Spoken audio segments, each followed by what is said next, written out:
Assalamualaikum warahmatullahi wabarakatuh. Anak-anakku sekalian, hari ini kita akan membahas mengenai aplikasi pengolah presentasi. Sebelum kita masuk ke materi utama, silahkan kalian simak dulu kompetensi dasar yang harus kalian kuasai. Ini bisa dibaca-baca di modul juga sih sebenarnya ya. Biar durasinya nggak terlalu lama, silahkan kalian baca di modul aja ya. Ini juga ada indikator pencapaian kompetensi, kemudian ada tujuan pembelajaran, kemudian ada juga peta konsep. Nah, ini peta konsep dalam kalian mempelajari aplikasi pengolah presentasi tentu saja ya. Yang A, aplikasi pengolah presentasi, B, interface, kemudian C, menu, ribbon, dan lain-lain. Ini juga bisa kalian baca pada modul yang saya bagikan ya. Kemudian untuk hari ini kita akan membahas A dan B dulu. Untuk pertemuan 2 C dan D, dan pertemuan 3 yang E. Oke, langsung saja. Aplikasi pengolah presentasi. Yang pertama, pengertian presentasi. Apa itu presentasi? Presentasi adalah suatu jenis komunikasi di mana ada pembicara yang menyampaikan pesan atau informasi, ada pesan yang disampaikan, dan ada penerima pesan. Nah, orang yang menyampaikan pesan disebut presenter, dan penerima pesan disebut audien. Ini maaf tulisannya terhalang ya. Nanti silahkan kalian baca-baca saja modulnya. Saat ini kalian fokus mendengarkan saya menerangkan dulu ya. Oke, saya lanjutkan. Yang selanjutnya, presentasi bertujuan agar pesan yang disampaikan dapat diterima dengan baik oleh audiens. Presentasi bertujuan untuk yang pertama ada edukasi atau pendidikan.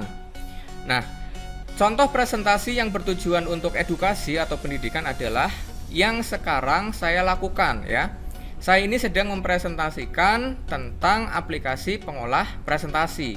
Paham anak-anak ya? Ini fungsi atau tujuan sebuah presentasi dalam bidang pendidikan. Kemudian yang kedua, berbagi informasi. Misalnya ada sebuah video grafis mengenai kampanye untuk selalu memakai masker dan lain sebagainya. Itu contoh untuk berbagi informasi. Atau bisa juga informasi mengenai suatu acara tertentu juga bisa. Undangan-undangan online digital sekarang kan bentuknya video, itu juga salah satu contoh presentasi ya.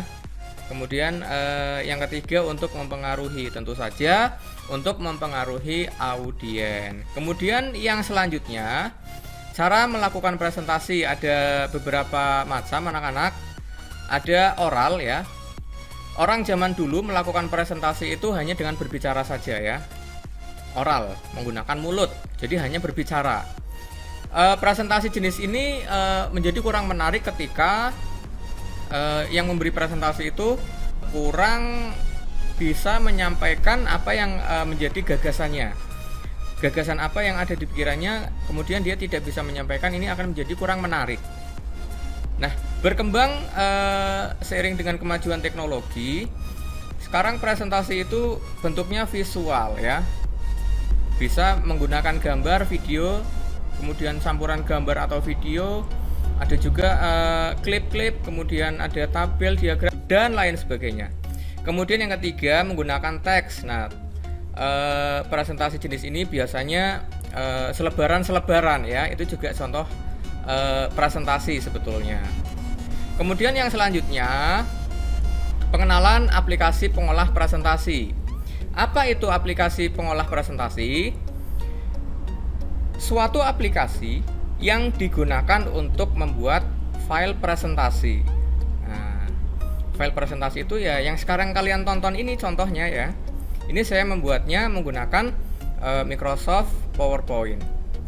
Aplikasi pengolah presentasi dapat memasukkan objek-objek seperti gambar, video, suara, tabel, grafik, dan diagram ya.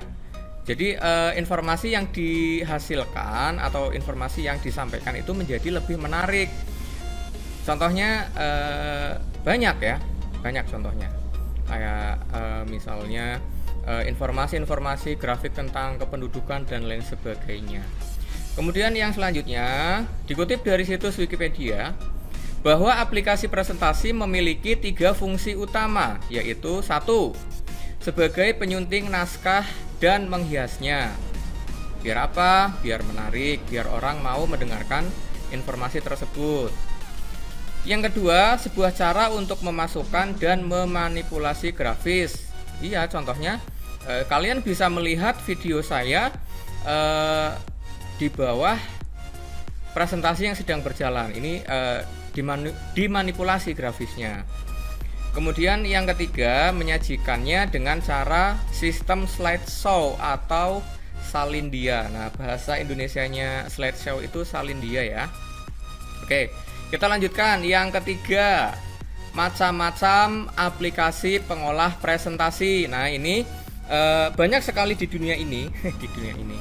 Maksudnya aplikasi-aplikasi yang bertebaran itu banyak banget. Aplikasi presentasi ya.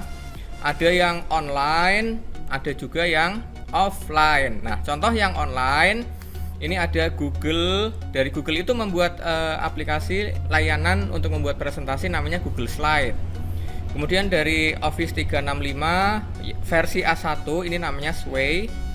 Office itu berarti besutan perusahaan raksasa teknologi ya, Microsoft Corporation.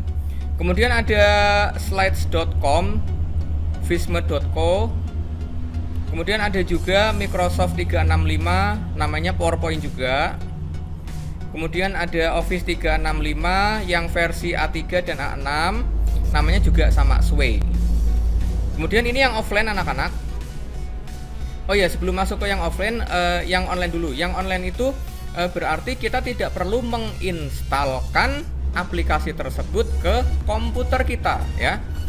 Kita hanya bisa mengakses aplikasi yang tercantum di sini yang online ya. Itu menggunakan web browser ya, menggunakan web browser. Kemudian harus ada koneksi internetnya juga. Jadi kita nggak perlu install. Praktis kan? Praktis dong ya. Kemudian kita lanjutkan yang offline. Offline ini contohnya ada Apache, OpenOffice, Impress, WPS, Presentation, Keyoffice, Keypresenter ya. Yang offline ini harus diinstal anak-anak ya. Harus diinstalkan ke komputer. Kalau tidak diinstalkan maka kita tidak bisa menggunakan aplikasi tersebut. Kemudian contoh selanjutnya ada Microsoft Office PowerPoint. Kemudian ada juga Apple Ink, itu nama aplikasinya Keynote ya. Nah, yang akan kita pelajari itu yang Microsoft Office PowerPoint. Oke, kalian perhatikan pada kotak yang berwarna hijau tua yang saya tandai panah open source, aplikasi ini bisa diakses secara gratis. Kita tidak perlu membeli lisensinya terlebih dahulu kepada pembuat aplikasi tersebut ya. Jadi ini gratis, kita hanya tinggal melakukan proses pembuatan presentasi saja.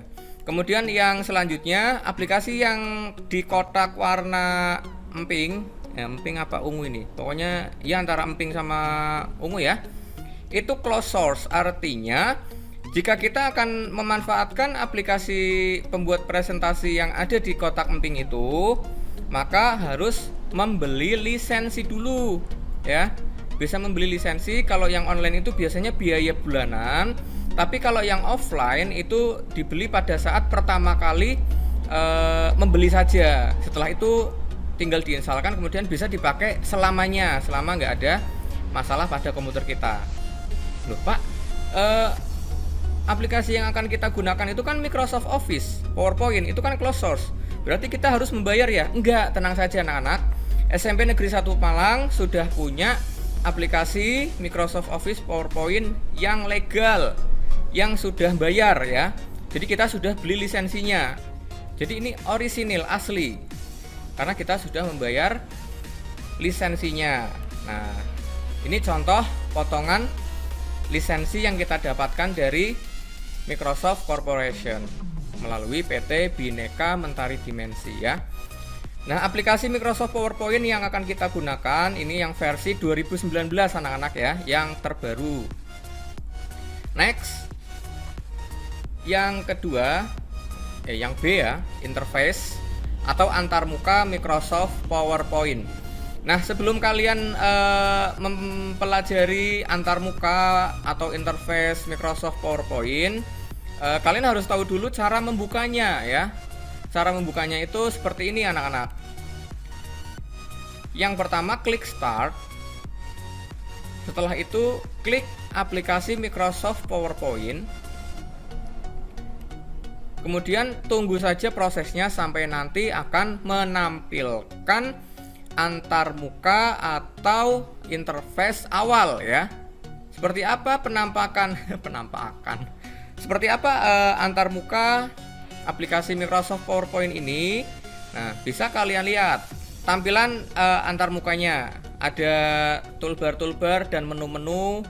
Kalian kenali dulu nama-namanya. Yang ada di pojok kiri atas itu warna biru muda namanya Quick Access Toolbar.